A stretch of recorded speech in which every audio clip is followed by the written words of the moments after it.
How's that? Better? Okay.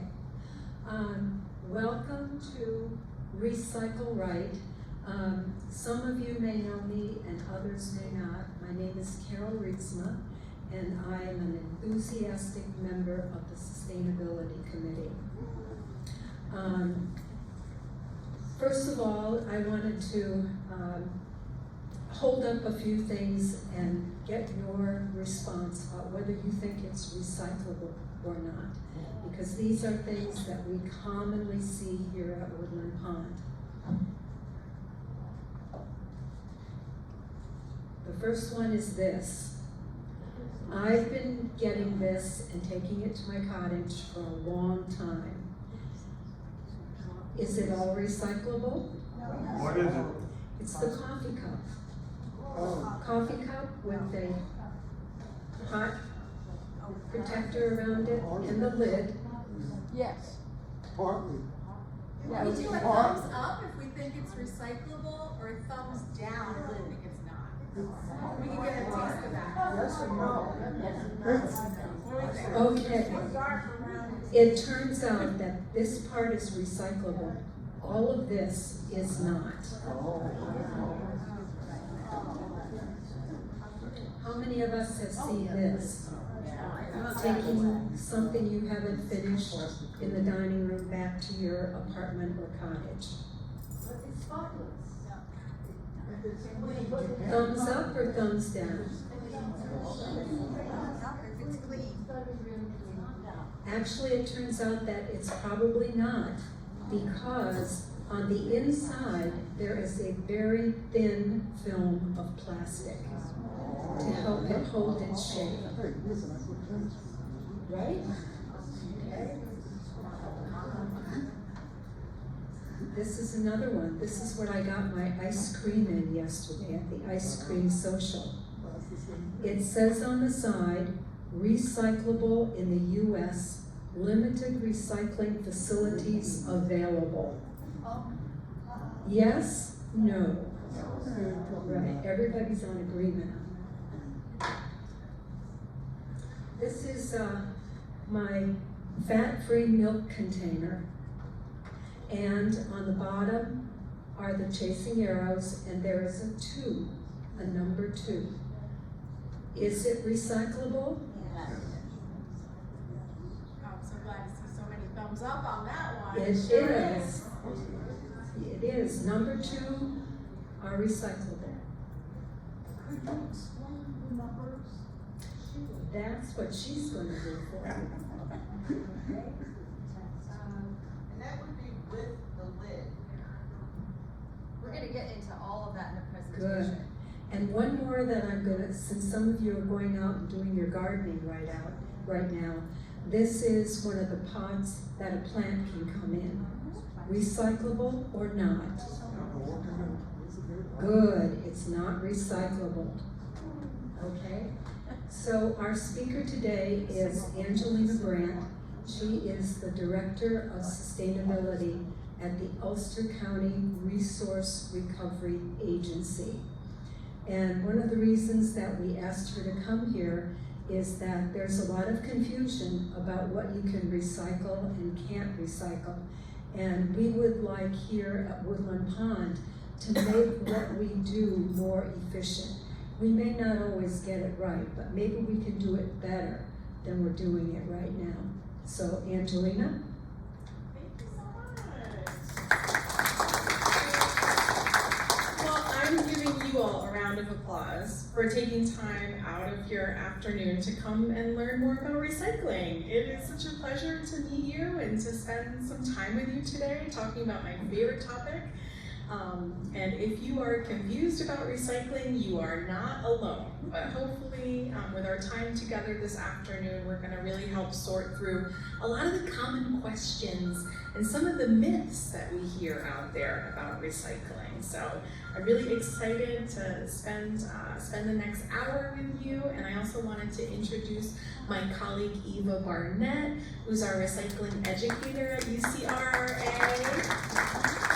Thank you so much, Eva, for joining us. And Eva, worked on this kit of all this material that we brought with us, so I wanted to just take a minute for Eva to share what we have to offer you today.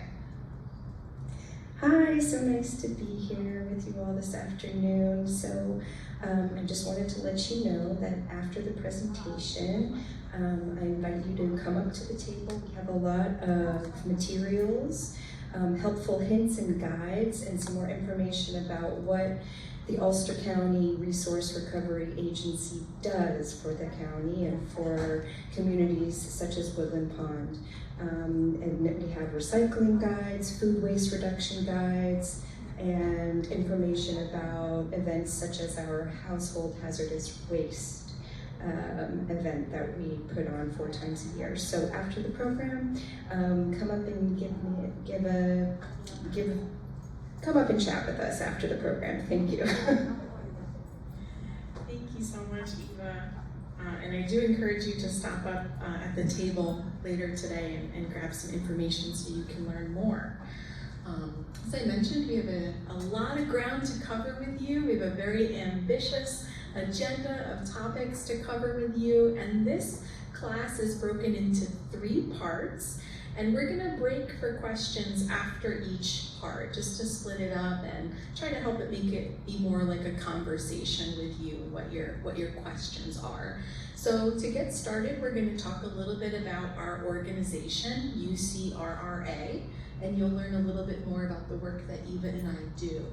Then we're gonna go to the main part of this class, Recycle Right, and we're going to talk about the importance of recycling, how recycling kind of works in our community, what actually is recyclable, what makes something recyclable or not, and we'll share some tips for you to be able to easily identify what's recyclable or not.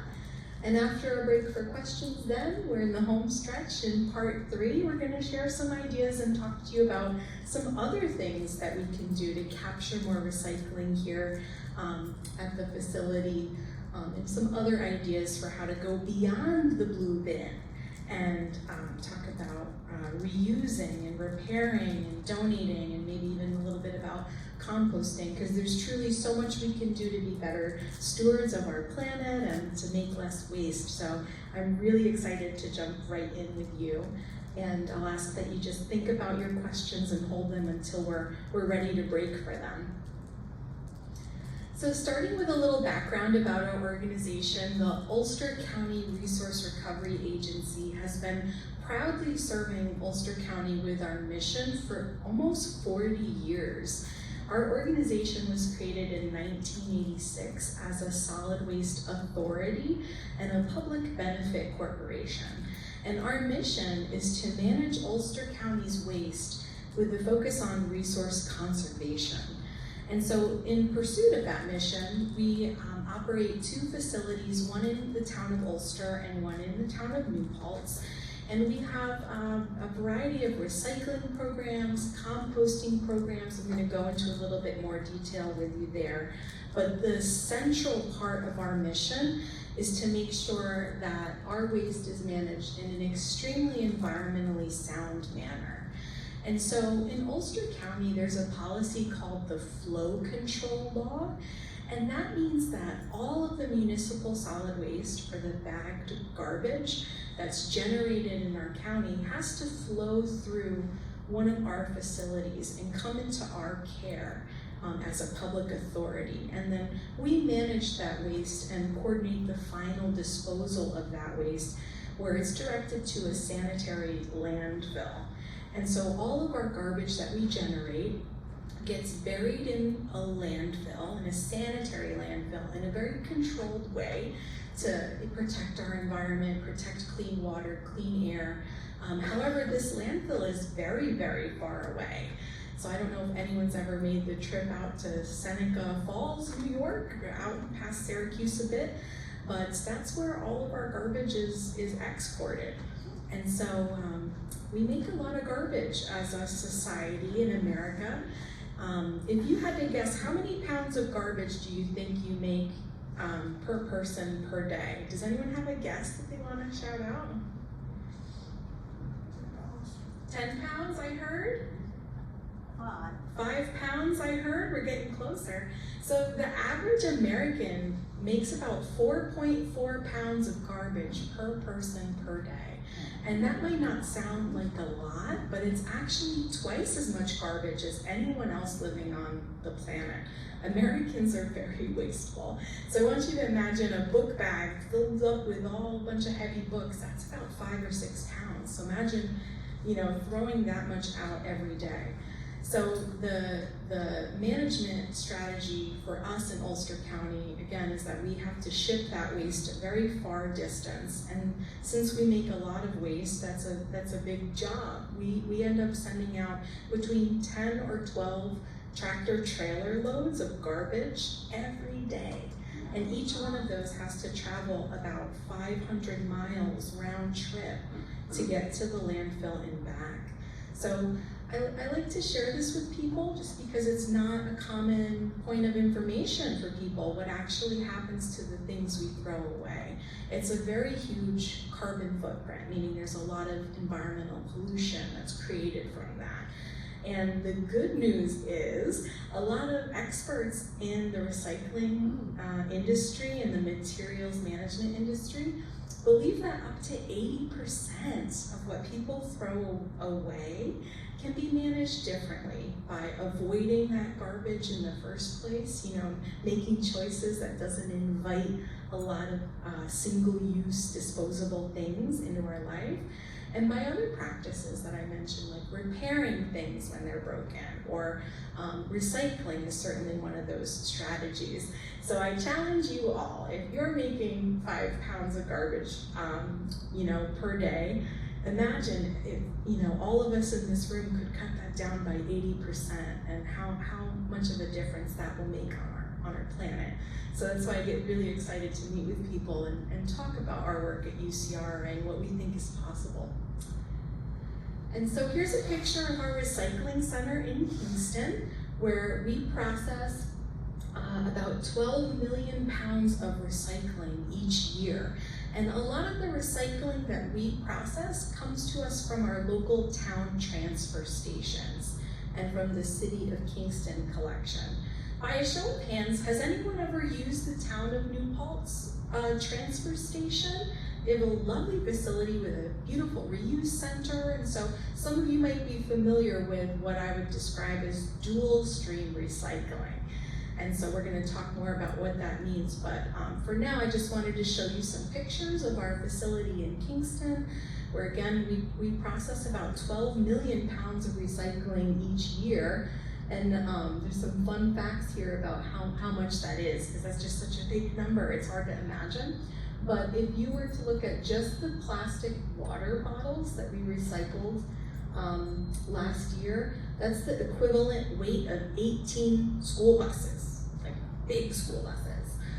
And then if you look at the amount of plastic jugs, like laundry detergent jugs or water jugs, that's the same weight as 64 African elephants. So I share that with you because it's really amazing, and I want to convey to you that the recycling industry is alive and well, and the things that we recycle can really make their way through this whole process and get turned into new things again. So I hear a lot of confusion about recycling, and a lot of people unfortunately are losing their belief that recycling is worthwhile. And I shared this information with you that it absolutely is. And if anyone's ever interested to come visit Eva and I in Kingston and go for a tour, we'd love to show you around. Some other programs I wanted to mention to you is our free electronics recycling program. And so every Saturday, April through November, we have a free drop-off program where residents can bring us old televisions, computers, printers, scanners, or any old audio-visual equipment that you might have, like record players or radios or VCRs and things like that. And so each year we collect hundreds and hundreds of tons of all of these devices, and we work with a vendor in Albany that dismantles them and recycles them properly to recover all the metal that's in all of these devices.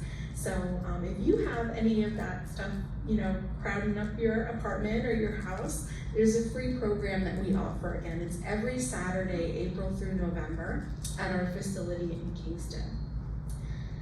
I also wanted to mention our free household hazardous waste collection program. Eva mentioned we have a flyer about this for you. So the agency sponsors collection events where residents can bring in any unwanted chemicals that are too toxic to put in the normal garbage. And so by toxic waste or hazardous waste, I'm referring to things like paints, stains, varnish, cleaning chemicals, old pesticides, old fluorescent light bulbs or mercury thermostats. We have a wide range of items that we accept for free during these collection events. So we have 4 events per year. Our next event's gonna be June 22nd in Kingston, and you can sign up on our website or give Eva and I a call and we'll help you get all signed up to participate in that. And I hope you can take advantage of it or share that with your family members if they live in Ulster County. That these are items that should never be flushed down the drain or put into the normal garbage, but we have a free program for county residents. We also have a, once per year, we offer a home compost bin and a rain barrel sale. So I wanted to mention that if you know anyone who's interested in gardening or home composting, we have information up at the table about that, or you can sign up to order a bin on our website now. This is celebrating a holiday in May called International Compost Awareness Week. So we all know about Earth Day, right? But there's a special holiday just about composting every May. So this program is part of that, how we really want to encourage our residents to think about recycling their food just like they would recycle bottles and cans. For anyone that's really interested in the work that we're doing and what we offer, we also have a volunteer program at UCRRA. And every summer we run a training program that is 10 classes, and it's a deep dive all about recycling and plastic pollution and composting and other aspects of this industry. And it's a free program for anyone who is interested in that. After completing the course, then you become enrolled as one of our master composter, master recycler volunteers and get invited to join Eva and I at events like this or out in the community and really help elevate our message. And we're hoping that we can reach more people by working with our neighbors in that way. So I wanted to mention that. And again, if you have anyone in your family who you think might be interested in a career in environmental science, maybe this is a great program for them as well. And so lastly, that's just a brief introduction to some of the work that we do, but Eva and I make up the recycling outreach team at UCRRA, and we offer a county-wide community engagement service that's focused on helping people rethink waste and rethink their relationship with waste. And so we do a lot of free classes like this one. We also travel to schools and do youth programs and assemblies. We table at events like the Ulster County Fair and other Earth Day programs, and have a lot of literature to offer to help people, again, rethink their waste and better strategies that they can employ. Our website is a clearinghouse of information. I wanted to mention that. We also have a recyclopedia on our website. It's the big green button there in the top corner of our website, where we have 150 items listed there. And so if you ever come across something and you're not sure what to do with an old air conditioner or a tire or a wheelchair and how to recycle it or do the best thing with it, you can visit our website. Those answers are right there at your fingertips, or give us a call on our recycling hotline, and Eva and I would be glad to chat with you. And I think this brings us to our first little break for questions. So in the next section, we're gonna start talking about recycling specifically. But does anyone have any questions so far about what I've covered about the UCRRA or some of those free programs or our events? Thank you for having a question. I appreciate that. Do you have a way of collecting things that people used to throw in gullies, next to the Wallkill River or in their yards that rust and stay there? And also, if we wanted to collect, a bunch of chemicals and spray things in bottles, is there any way that you could come to Woodland Pond and collect that? Thank you so much for those questions. So I share your concern about what I would call illegal dumping, when people dump their garbage on the side of the road or in a wooded area. So our agency doesn't have any jurisdiction over illegal dumping and cleaning that up, but each municipality has its own ordinances about solid waste and code enforcement officers that they would deploy to clean up any nuisances or illegal dumping like that. So if you have a specific location that you're aware of, not only can you contact your town supervisor, your town hall, but you can also contact the state, the New York State Department of Environmental Conservation. And an organization like that would have jurisdiction to either clean up those areas or issue fines for people who are doing that. So I hope that helps answer that question. If you need contact information, let me know. And I appreciate your other question about the hazardous waste. So our program is established as a drop-off service, so we can't legally transport any of the chemicals that are brought in. We hire a vendor that's licensed to do that. But I appreciate your question about having that convenience of having those items picked up here. There are companies that will come and pick up a large quantity of chemicals, and so if that's something that the facility's interested in, we have a contact list of who those companies are so that they could shop around and maybe find that service, so that's very convenient to do that. So again, if you want to take my card or come up afterwards, I can definitely share more about that. Unfortunately, the program I mentioned is just a drop-off program right now. The dates you mentioned for the electronics and for the toxics, are they listed on one of your flyers there? Absolutely. Okay. Yep. So people don't have to take notes, they can come pick up a flyer. That's right. I just wanted to know, are there additional counties that use the site at Seneca Falls? And how close is that to capacity? Yeah, excellent question. So as a state community, over the last 50 years, we've really gone away from the method of waste management where each town has their own little landfill. And we've moved more towards a system where there are very, very large regional landfills. And so the Seneca Meadows landfill is one of the largest landfills in the state. There are dozens of communities that export their waste to that landfill. And there is an ongoing active conversation about the capacity of that landfill and how many more years of life expectancy, or we call it airspace in the landfill, is available.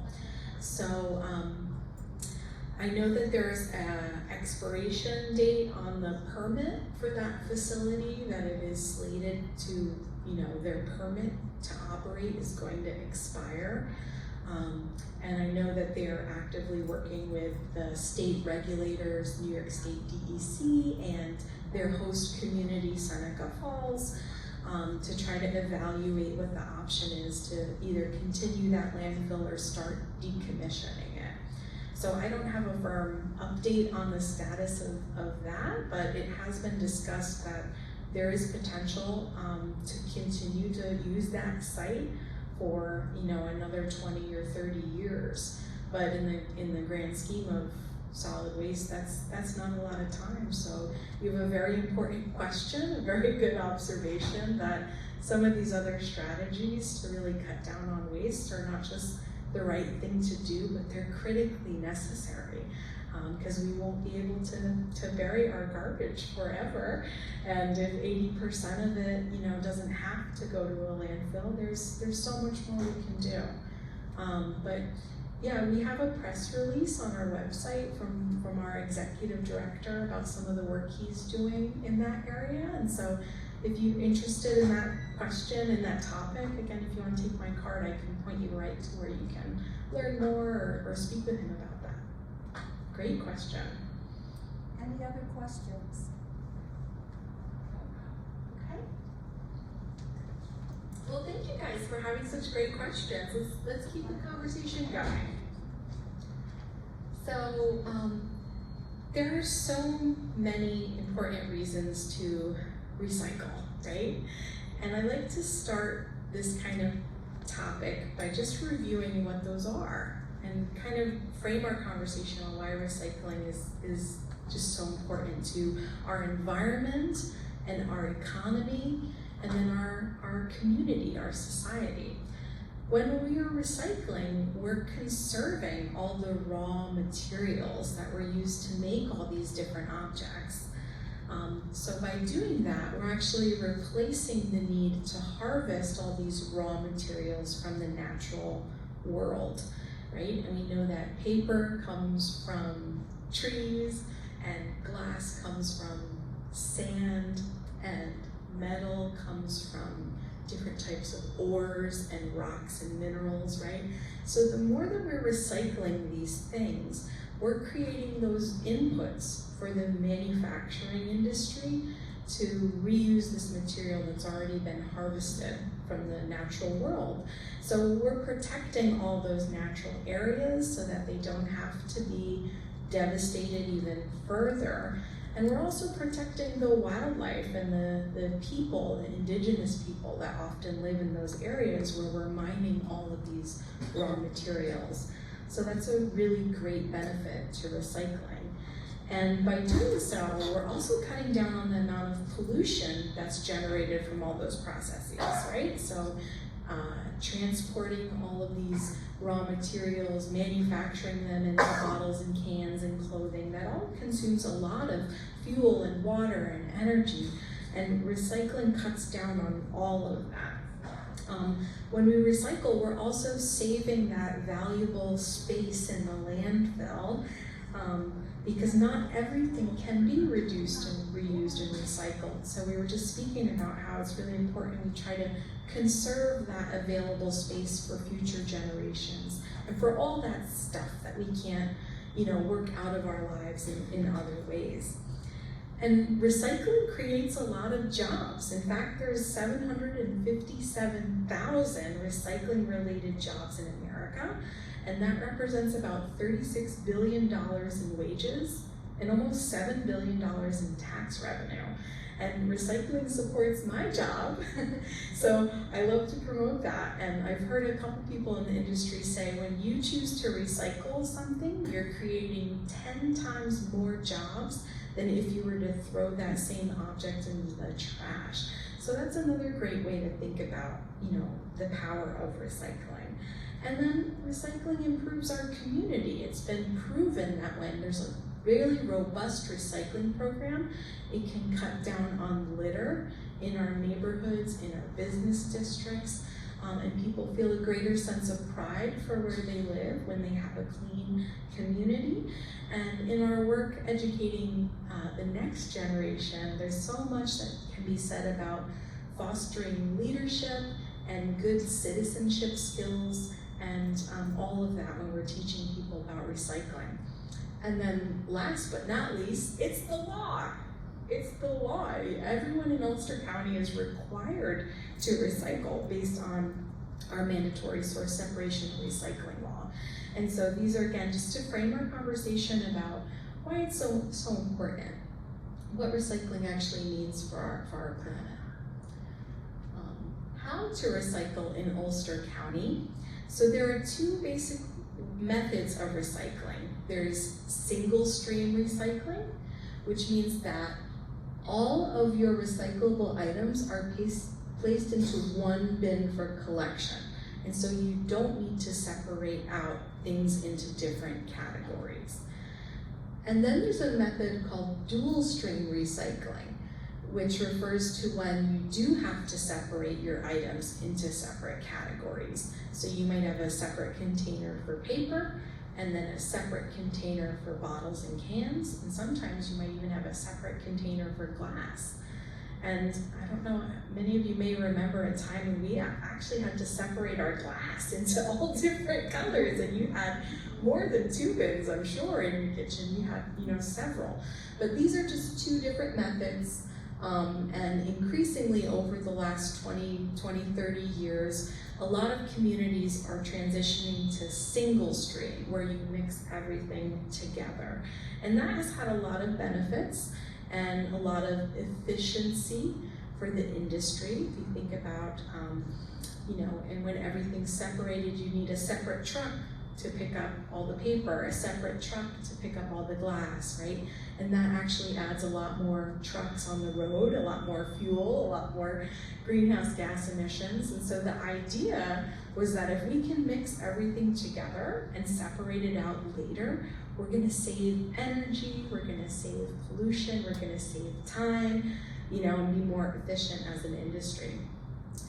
Unfortunately, the result of telling everyone that they can mix everything all together is that people really want to mix everything all together. And in the past decade, I think a lot of communities are kind of rethinking that approach and realizing that a very clear and simple message about recycling will help a lot of people clear that confusion, because there's a lot of contaminants that end up in the recycling stream, arguably a little bit more often with single stream. And when people are separating their recyclables more, there's a little bit more thoughtfulness, I think, about what goes where. And so that's a new word maybe for us, that word I used, contamination. And so contamination really just means that it's the wrong thing in the wrong place. So I'm not necessarily talking about contamination as something that's toxic or dangerous. I just mean that it's either trash placed in the recycling bin, or it can be recycling placed in the trash. But there is a lot more contamination with single stream, unfortunately. So there are a couple different options for how to recycle in Ulster County. I won't spend too much time on this with you, but typically people hire a curbside hauler. So they have a license with a company that comes right to your location and picks up your recycling for you. And that's a paid service. That is typically single stream recycling, again, where everything's all mixed together. And then the other option is a municipal drop-off program, where you bring your recycling to a location and you sort it out into different categories. And I mentioned earlier the town of New Paltz Recycling Center is one example of that, but in our county we have a whole system of those facilities. So there's one in pretty much every community across the county. So at our facility in Kingston, I mentioned that we process the dual stream recycling. So we process the recycling that's already been separated as paper and then containers. In single stream recycling, when everything's mixed together, that does not come to our facility in Kingston. We don't have the machinery and the equipment that would be necessary to sort out that type of material stream. So any company that operates in the county that's collecting single stream, that recycling flows to one of these 3 facilities. So these are the recycling centers that can handle single stream. And there's Republic Services in Beacon, UCRRA Processing in Clifton Park or Albany, and then Twin Bridges, which is in Half Moon, New York. And it's really fascinating what happens at the recycling center. And how do we go from a very complex stream of materials that are all mixed together and separate them all out again? So that's what happens at a recycling center. They're also called a material recovery facility, or we call that a MRF for short. And so I have a little video that I wanted to play for you that shows a little bit more about what happens at a MRF.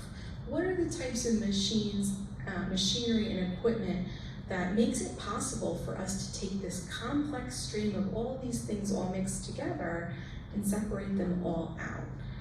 So if you bear with me just a moment, I'm gonna pull up a quick 1-2 minute video where we can learn more.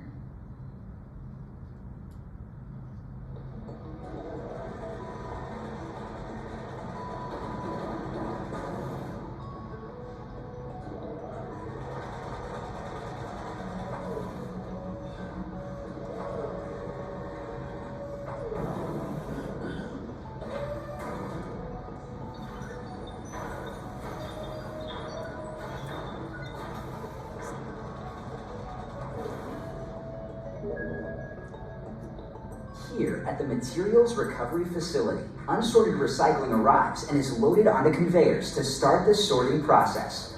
First, non-recyclables are removed by hand. Then the material goes through a series of vibrating screens to isolate the cardboard and paper. From there, different types of paper are sorted by machines and then by hand until they are baled. As the paper is carried away, glass falls under the screens into the glass crusher.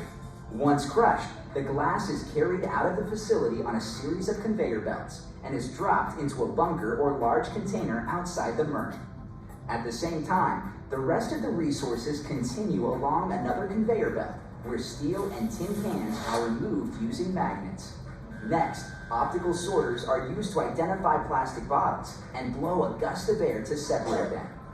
Lastly, an eddy current isolates the aluminum.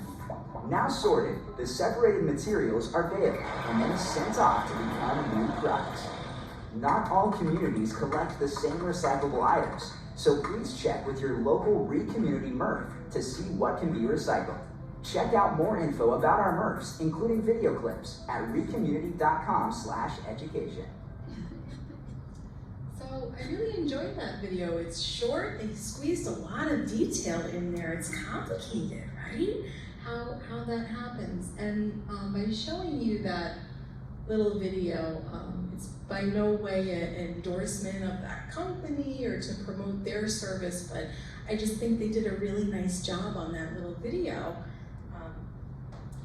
explaining what happens. And so in the video, you saw that, you know, one of the first things that we have to do is separate all the flat objects like a paper and cardboard and flattened down boxes from all of the round things, round objects like bottles and jugs and jars.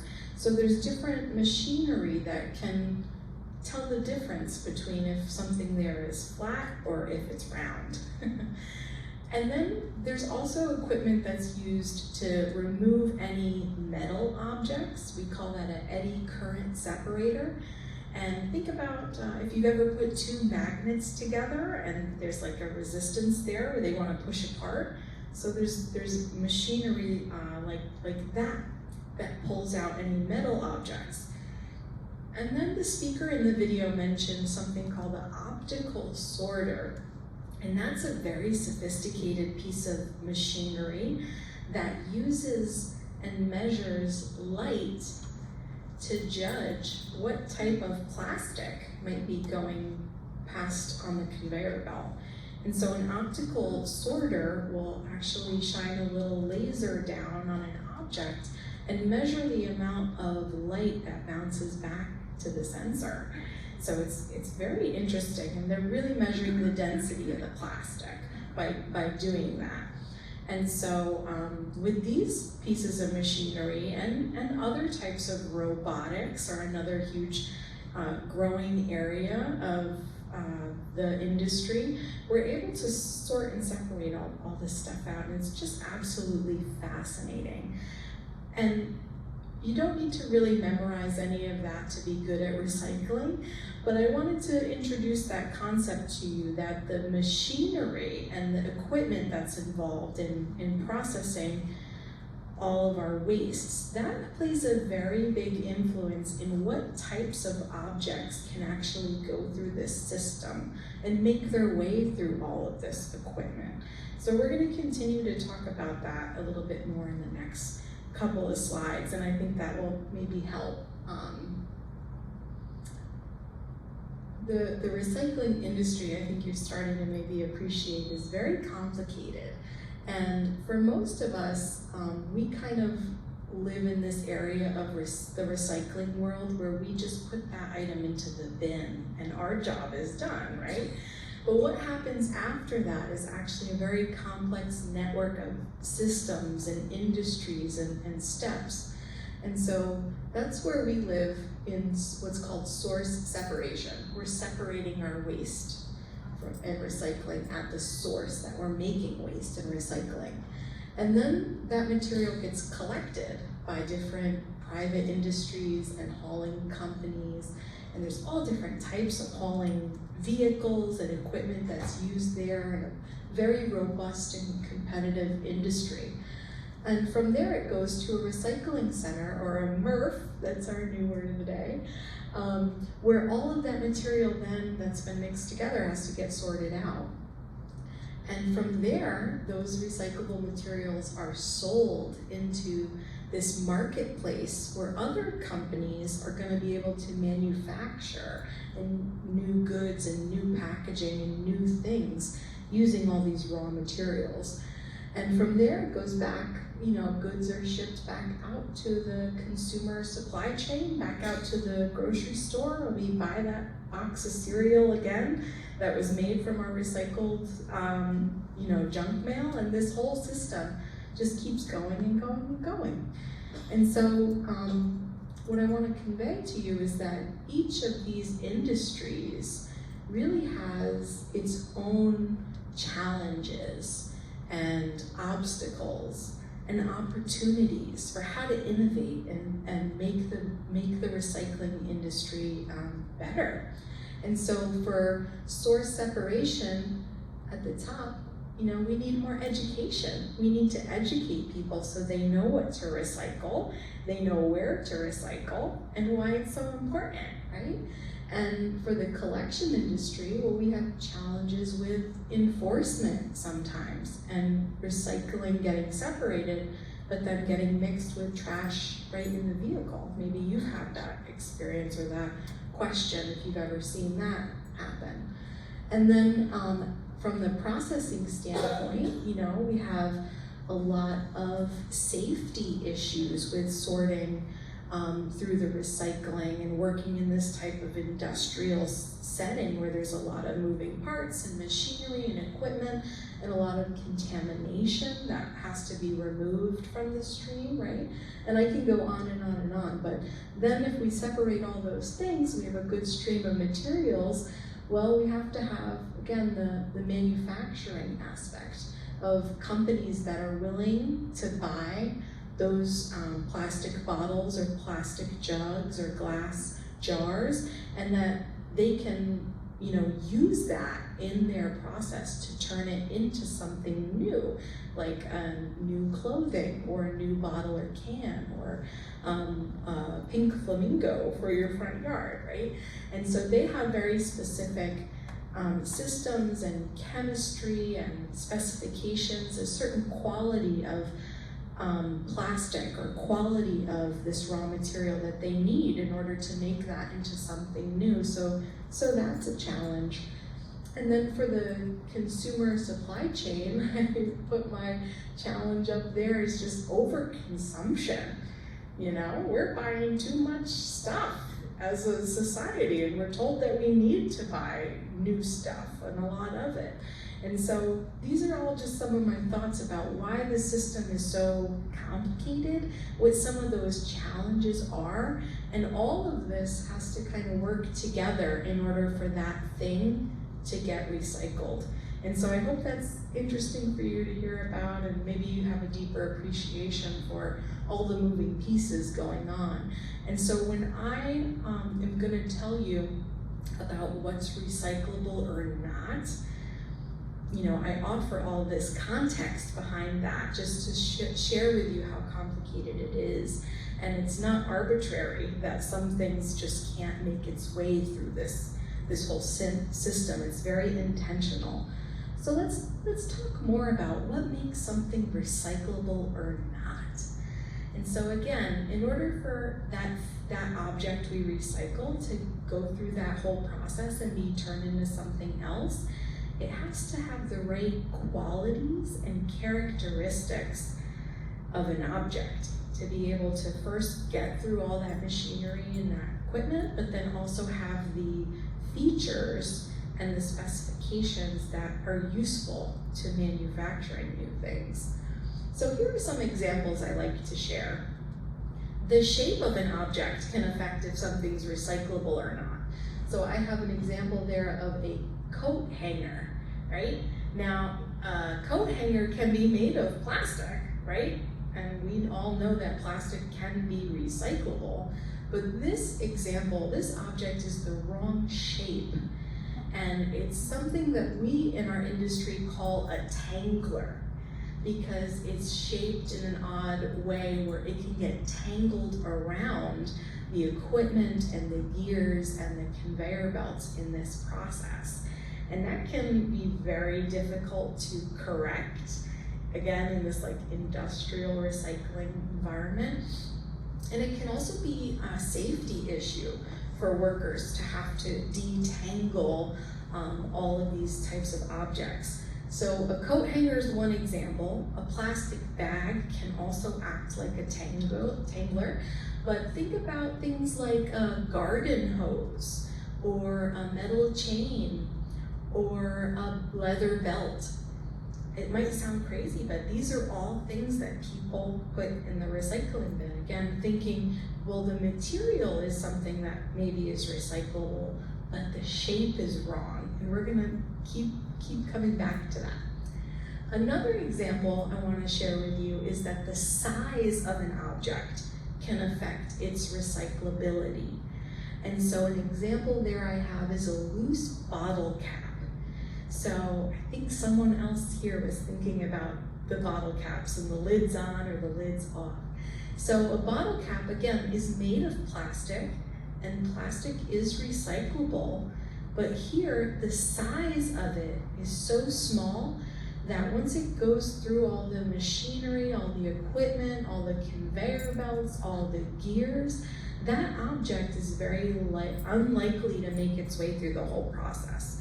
It's gonna be sorted out with a lot of other small objects or roll off the conveyor belt onto the ground in the recycling center, right? And it is very unlikely to make its way through the system. So I like to encourage people to keep the cap on their container, because then it's more likely to make its way through the system. And even if the plastic used in the cap is a different number or a different resin than the container, there are ways to sort that out further down the process. So it's better to just leave the cap on, especially if it's a plastic lid and a plastic container, okay? If it's two different materials, like a glass jar and a metal lid, then you would want to separate it, because now we've got metal is gonna go in one path in that facility, and glass is gonna go in another pathway through that facility.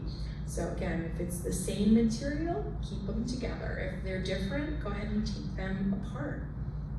And for size, a good rule of thumb to remember is that you only want to be recycling objects that are about the size of your fist or the size of a tennis ball or larger.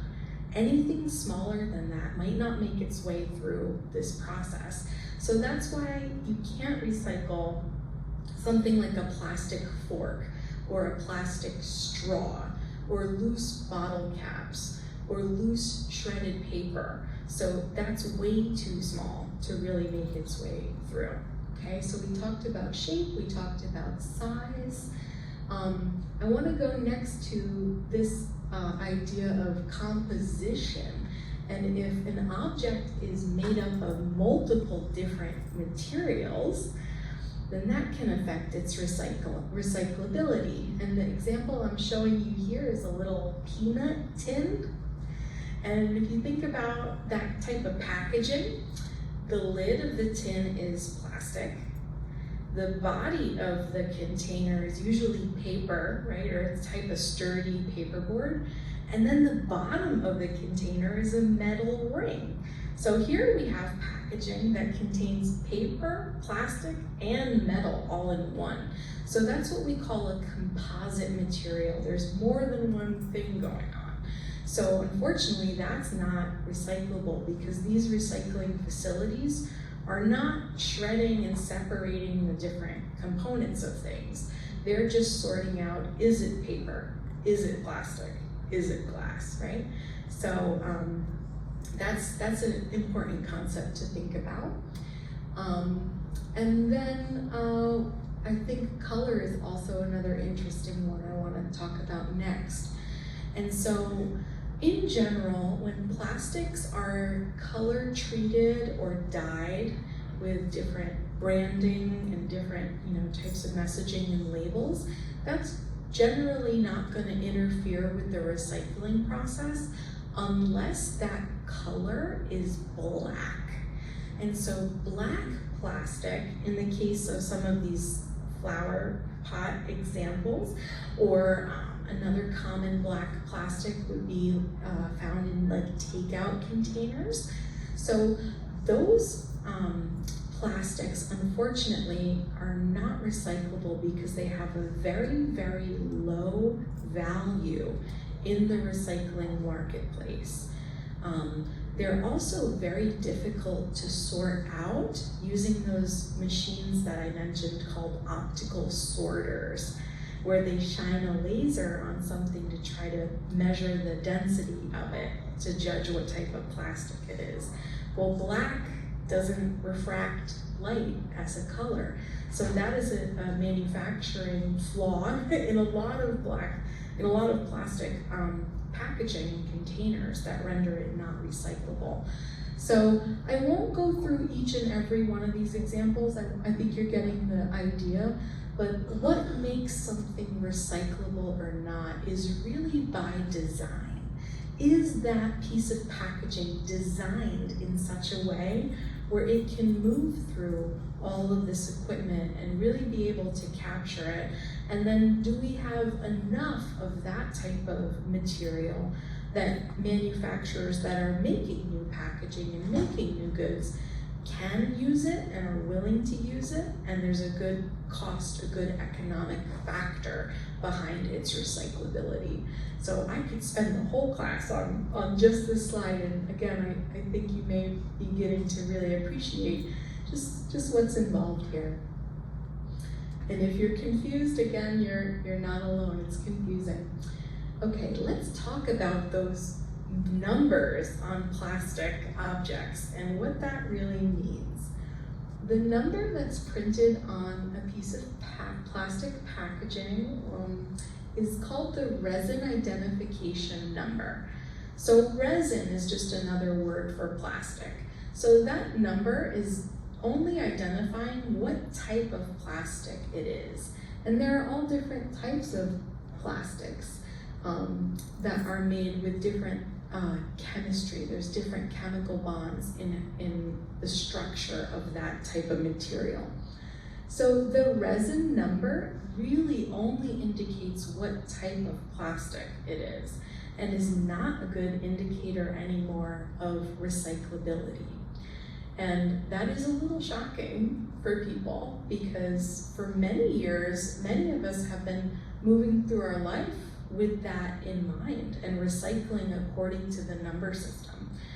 So what I want to convey here is that the number system was very useful at one time when we first started recycling in the 1970s, and there really wasn't a lot of plastic packaging out there, right?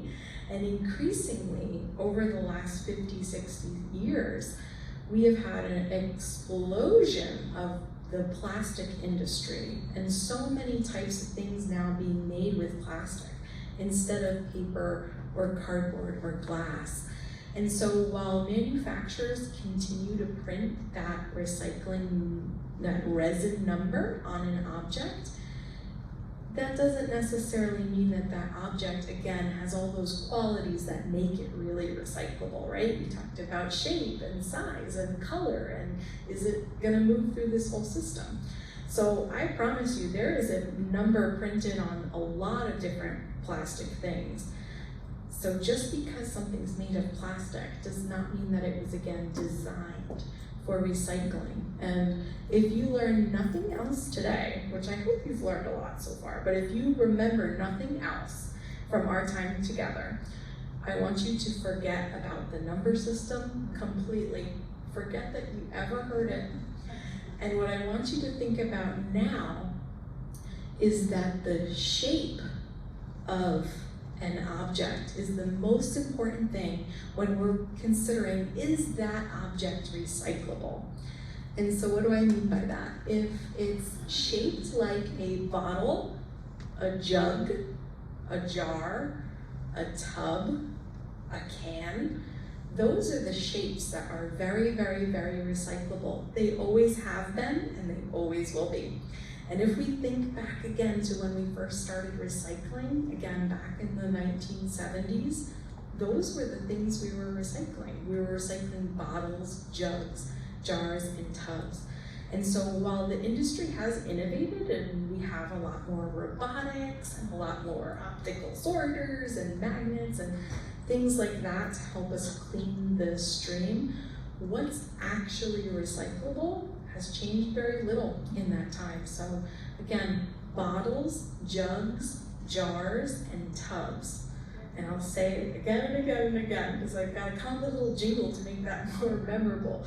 But recycle by shape, not by number. And this is a message that has come through a statewide organization called Recycle Right New York.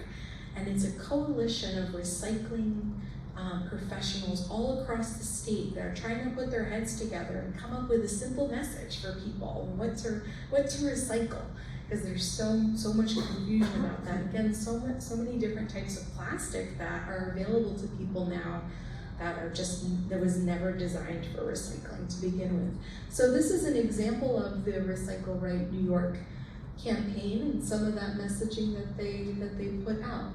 And you can see here on the slide, it also says, check your local guidelines. So recycling rules can vary a lot depending on where you live. And again, that also goes back to what type of equipment is at that facility that's gonna be processing your waste locally. So it can change quite a bit from town to town. But one thing that's universal, again, is those shapes that I mentioned. If it's a bottle, a jug, a jar, or a tub, or a lid on any one of those things, I promise you, you can recycle that in New York State. If it's not shaped like that, chances are that object is trash, unfortunately. And we can talk more. I'm sure you guys have questions about that.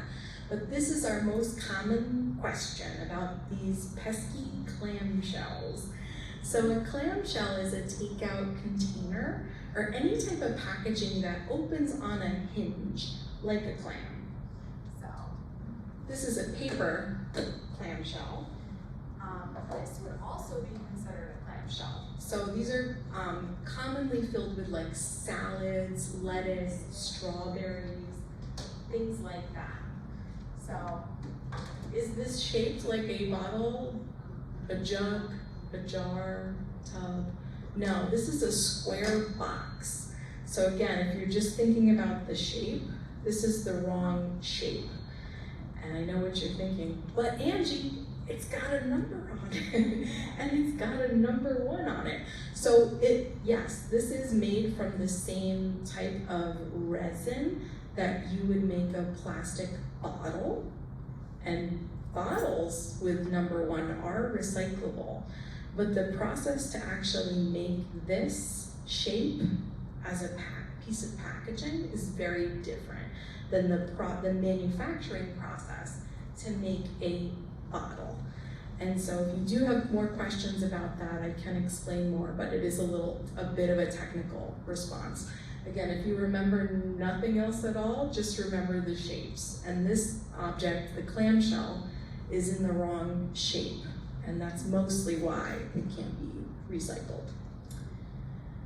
And the importance of recycling the correct things, again, just to kind of hone this in, is that by recycling the wrong things in there, it can damage equipment, it can harm or injure the sanitation workers that are sorting through our recycling. It wastes time and money. It can contribute to some societal issues about sending our waste or sending recycling to other countries and dumping garbage on other communities. That's a huge issue. Or it can ruin the value of the other recyclables that are mixed in there that are of very good quality and they are the right shape. So sometimes if there's a lot of contamination, it can cause a lot of problems.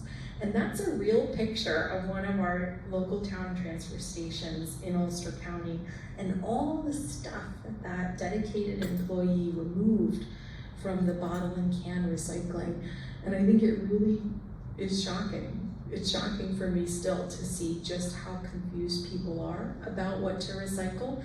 But I think it comes from a really positive place where people want to recycle more and people want to do the right thing. And maybe we also feel a little bit guilty about having so much plastic in our world. And so, we call it wish cycling because you wish it was recyclable. And again, I think it comes from a good place, but now that you know that so much of the plastic we encounter really is not recyclable, I hope that helps you think differently about how much plastic or single-use products we might invite into our life.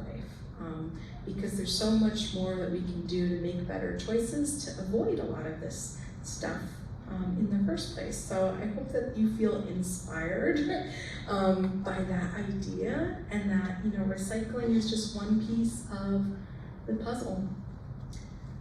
So this is one of my last couple slides before I'd love to hear from you guys and what questions you're thinking about. But this is our dual stream recycling guide at UCRRA. And you see here, when we're describing what to recycle, we have very clear pictures, lots of containers with the lids and caps still on. And we're also describing it as bottles, jugs, jars, and tubs. So we don't even talk about the number system on our flyer here. And I've given a lot of the spotlight here to plastic because that's where most of the confusion is. But really quickly, with glass recycling, see our description here is just bottles and jars. So we don't want to be recycling mirrors or windows or broken dishes, broken wine glasses, ceramics. We're only talking about bottles and jars.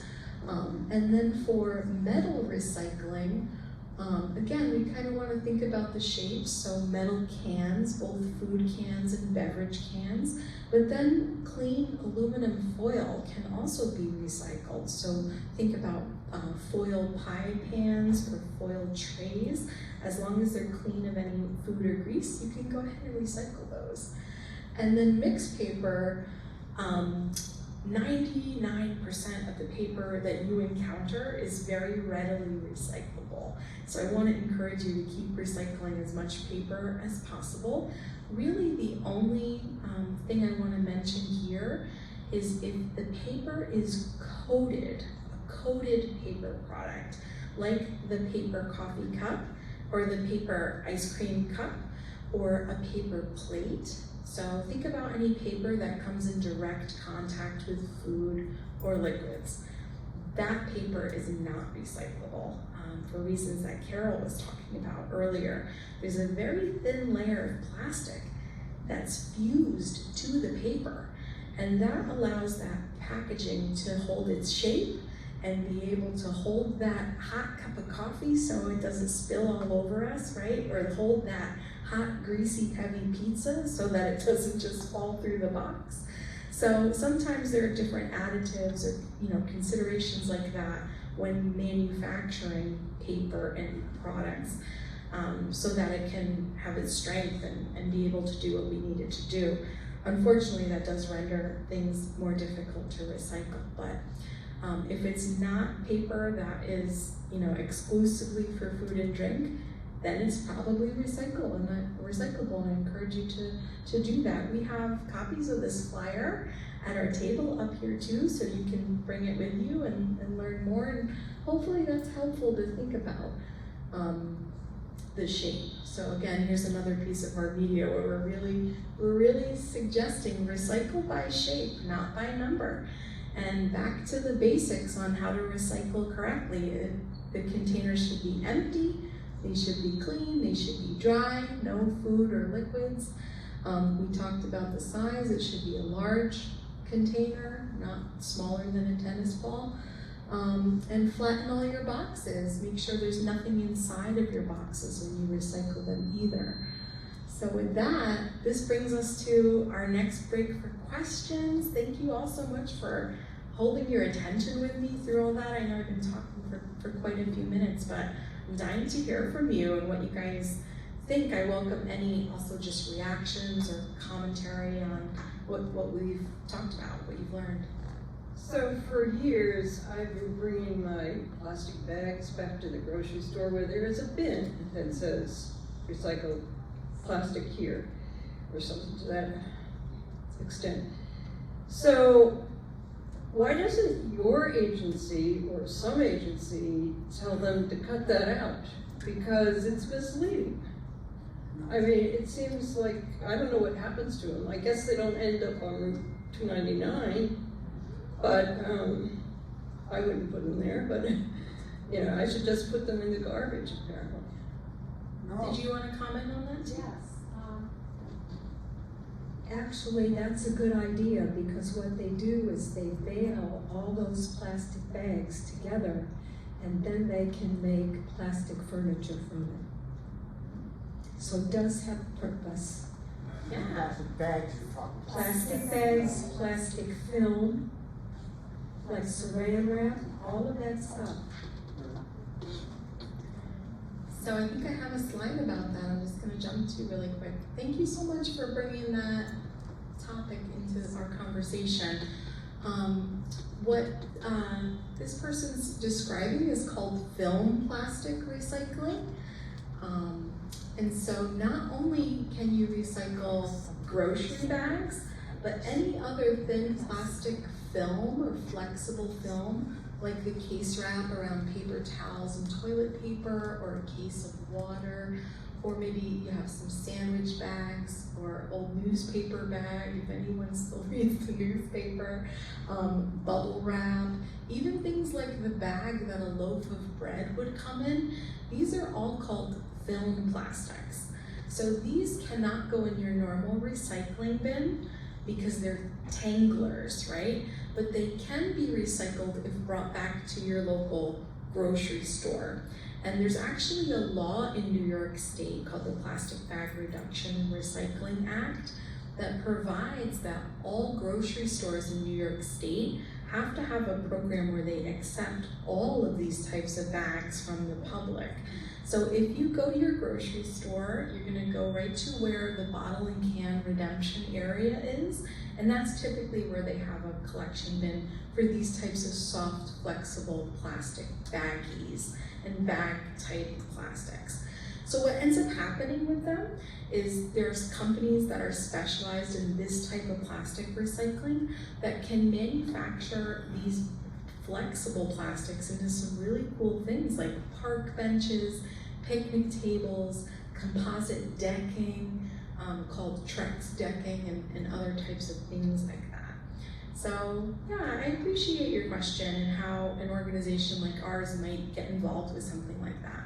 And the state law was established because a lot of grocery stores generate a lot of shrink wrap because all of their product is coming palletized to the grocery store and then they're depacking and putting the inventory out on the shelves. And so they have a foam plastic recycling program anyway, and a lot of other large retail stores across the state have a similar program where you can surrender any of these plastic bags that you want to recycle. So we find that there's ample opportunity for residents to participate in this type of recycling. It's protected by state law. And since we have a small MRF, we don't have a lot of storage space. And the storage space that would be required to start a film plastic recycling program. So while we don't offer this program at our facility, again, you can go to any grocery store or a large retail outlet like a Lowe's or Home Depot and recycle your bags that way. I don't know if that provides more context for you, but I encourage you guys to recycle these. Once you start separating them, you're gonna be amazed at how many you actually have and how your garbage goes down. I mean, I have a full garbage bag of this kind of stuff like once a month that I bring to the grocery store. So it's amazing how much is out there, and it can be recycled, just not with your bottles and cans. So thank you for that. So along the lines of this subject, a couple of years ago, I got a rug delivered, and it was wrapped in plastic, fairly thick. It strikes me that that's a little large to fit in the category of these things that you described on that slide. But I'm wondering what I could do with this. It's big. The carpet is like roughly 9 by 12. It was wrapped in plastic. Yeah, so most shrink wrap is going to be recyclable with films. A good rule of thumb to try to think about what is film plastic and what's not, we have this really sophisticated thing called the stretch test. So let me demonstrate. We have a bag here. Thank you, Carol. Oh, this stuff I have won't stretch. So if you pull on the bag and the plastic kind of starts to stretch and give way, that's how you know that that is a good plastic for this type of recycling. For example, if this was like a potato chip bag or a candy wrapper, you would pull on it and it wouldn't really be flexible. So I hope that helps kind of give you more to go on there. And then not related to that, milk cartons. These the cardboard milk, or for that matter, cereal boxes. They're coated, right? Cereal boxes are recyclable. Oh, really? Because they are coated. They have a coating on them. The milk cartons or other paper beverage cartons that like orange juice might come in a paper box, that is coated with a layer of plastic inside. And so I mentioned that recycling rules can vary depending on where you live. It's always good to check with the company that you're working with to make sure you understand what some of their preferences are for things like that. For example, if you're using a big recycling company, then they might be able to take those paper beverage cartons because they might have an outlet for them where there's that type of machinery that can, process that type of container. Sounds like a Rob question. That is a question for the guy here who heads up this sort of thing. Yeah, let's find that out so we can get that clarification. But a lot of programs don't include cartons in general, but some companies can. We don't accept them in our program. But again, that would only apply to you if you use your town transfer station. Then your recycling would come to us. Yeah. More questions? Hi. Hi. First of all, nothing was mentioned at all about textiles. Things like rags and things like that. Can anything be done with that? Yeah, thank you so much for bringing that topic to the conversation. You know, when we were preparing this presentation, we really wanted to focus on the recycling bin and what can go in there, but yeah, we appreciate that. So textile recycling is relating to clothing and fabric. And so throughout the county, maybe you've seen donation bins where you can donate a bag of clothing and shoes. And a lot of people don't realize that you can put a lot of other types of fabric into those types of bins. In addition to clothing, many of those programs that sponsor those bins can also accept things like bedding, pillows, blankets, curtains, costumes, table linens, maybe even small like throw rugs and things like that. And what typically happens with about 80% of what people put into those bins are readily reusable and are in good condition. They're not stained, they're not ripped.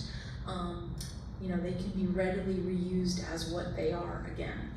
But inherently, there is a portion of that material that is damaged, stained, missing a button, missing one shoe or whatnot. So a lot of the companies that sponsor those bins have a program established called textile recycling, where they're gonna sort through and grade all of that material, and the high quality stuff that's still in fashion will be donated to organizations like, you know, Salvation Army or the Goodwill or some other type of thrift store. And then the 20% of stuff that people put in there that's damaged or stained or out of fashion, typically will go overseas, will go to Asian countries where there's more of a fabric, clothing, textile industry, and they can be shredded and recycled in a lot of really cool ways. Clothing and other fabrics can be recycled into things like industrial wiping rags or insulation for pet bedding, or other types of recycled fibers like carpeting and things like that. So if you see a clothing donation bin and it doesn't expressly say clothing and shoes only, then it is probably appropriate to put other types of fabric in there regardless of its condition. So while that wasn't part of our talk today, I really appreciate that question. Does that help? Yeah, pretty much, except I haven't seen many bins that don't say clothing and shoes only. You know, other types of things they don't really want.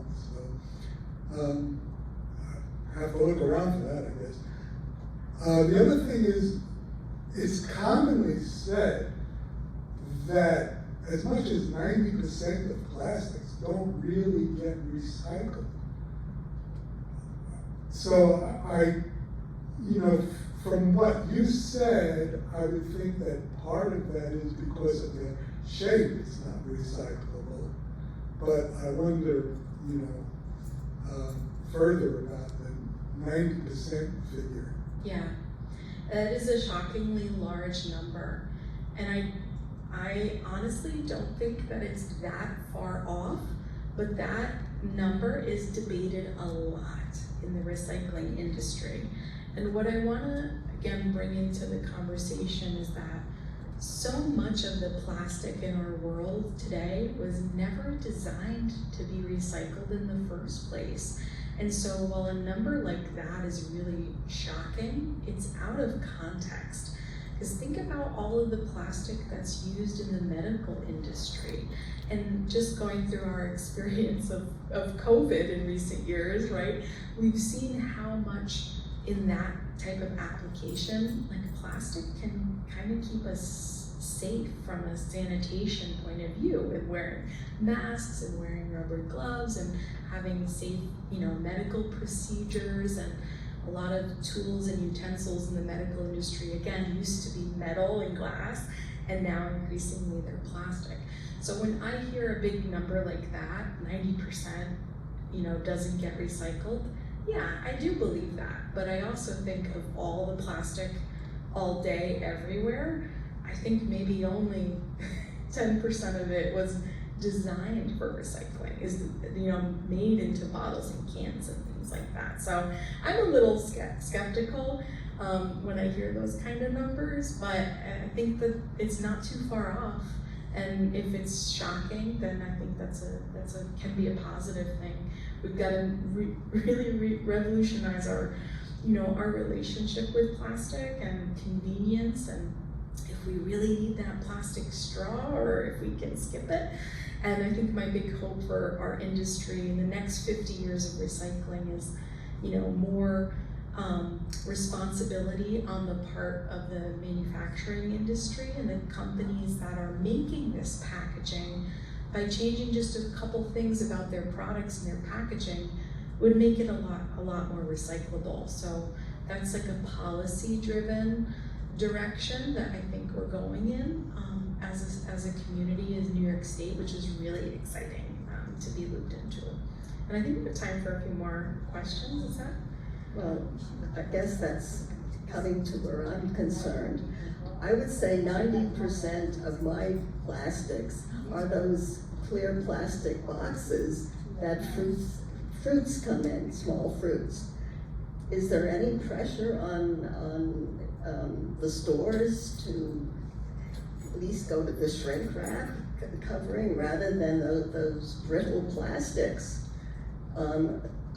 I don't know what to do with them. I mean, I use I have to recycle at least one box every 2 days. Yeah, I appreciate that question. And the clamshell boxes, what I will say about them is that a lot of the produce and the types of food that come in those containers are things that grow really well in our climate here in upstate New York. So if you're someone who buys a lot of lettuce or buys a lot of strawberries, I don't know if you guys have a community garden here, but maybe that's a good initiative for your sustainability committee, because then people would not need to invite that type of plastic into their kitchen as much. And yeah, I agree with you. I think that the grocery stores in our country could do a lot more to try to reform and minimize the amount of packaging that they're using. And that's a tricky decision for them to make, because again, certain things packaged in plastic actually preserve the food, or there's a perception that more packaging can preserve the food for longer. And so because of our food system in America, the way that food is distributed and stored and warehoused and all that, that's necessary. To some extent, plastic and packaging can help reduce food waste because of that. So I think that's maybe some of the hesitancy that grocery stores have, but that's not to say that you don't have a really great point and a really strong voice as consumers, right? So my pop-up would always say, you vote with your dollar. Every time you support a local business or choose to buy something that's packaged a certain way, you're voting and you're saying, I support this. And so if you feel strongly about that, I would encourage you to, let that be known to your favorite store that you shop at, or maybe even bigger than that. There's some challenges for how an organization like ours could really interact with a practice like that. But yeah, that's something that I'm going to continue to think about professionally and what we might be able to help with there. So thanks for that. Just really quick, was the question before referring to the very firm packaging that requires scissors to get into, around toothbrushes, around light bulbs, all that stuff? Yeah, great question. So when you purchase new toothbrushes or a pack of batteries is another good example, and it comes in a shape where the plastic's really shaped like the product. That's an odd shape, right? It's not shaped like a bottle or a jug or a jar. So all of that type of plastic packaging is not recyclable, and it's actually made in a similar process than how the clamshell boxes are made, where the resin is melted over a mold, and the mold creates the void space of the packaging that the product is gonna go into. So that's totally different than how like plastic bottles and jars are made. That's through a process called blow mold or injection molding, where they have hot plastic and they're shooting air into the container, and then it kind of blows out into the shape of what the product is gonna be. So again, that's getting into a little bit more of a technical explanation, but those types of packaging that are molded into the shape of what the product is, those are odd shaped, and they're made through that process of thermoforming, which is how clamshells are made. So unfortunately, they're not recyclable. Just one more quick one. In the news, there have been articles about particles of plastic getting into us, not to mention all other living creatures in the sea. Yeah, that's so alarming, and I've read some of that research that's showing. So emerging science is telling us that, you know, plastic is so pervasive in our worlds and in our homes and in the things that we interact with that very small particles of plastic are even making their way into our bodies now, which is such a scary thought. And again, not like we needed more reasons to use less plastic, but there is definitely a human health aspect of that I think we're just starting to really become more aware of. Tomorrow, our executive director is actually speaking on a panel at a documentary screening in Rosendale about this very topic. They're showing a film called Plastic People. And is anyone here going? We saw it. Oh, you saw it? Oh, see, I'm in good company here. So yes, that is something that our agency is very concerned about. And again, we have a kind of a limited sphere of influence over that, other than just educating people about these issues and advocating for, you know, what can be reformed to make less plastic or make it more recyclable. So if anyone's interested in that program or any of our events, I really invite you to stay in touch with us. There's so many ways to stay in touch with us through our website. We have, again, a lot of really wonderful resources for you there. We're on Facebook too, if you ever have questions and you want to follow our stories or send us a message through Facebook. Even I manage that program there. We also have a newsletter if you enjoy getting, you know, emails about some of these topics. We've got a clipboard up here where you can sign up for our newsletter and follow us at our next journey. I'm sorry that I wasn't able to get through all of the presentation here, but I think that we had a really robust conversation, and I hope that you learned a little bit along the way about how to be a better recycler. And a lot of people talk about recycling and they say, when in doubt, throw it out. But what I like to say is, when in doubt, find out. So if you ever have any recycling questions, you made 2 new friends today in Eva and I. You can give us a call at UCRRA on our recycling hotline anytime. We'd love to keep the conversation going with you. And while we're out of time for today, we do have a few more minutes before we have to pack up. So I invite everyone to come up and get some literature or come and chat with Eva and I. And thank you so much for your attention and really taking the time to learn more about recycling. It's been great to speak with you today. Thank you so much.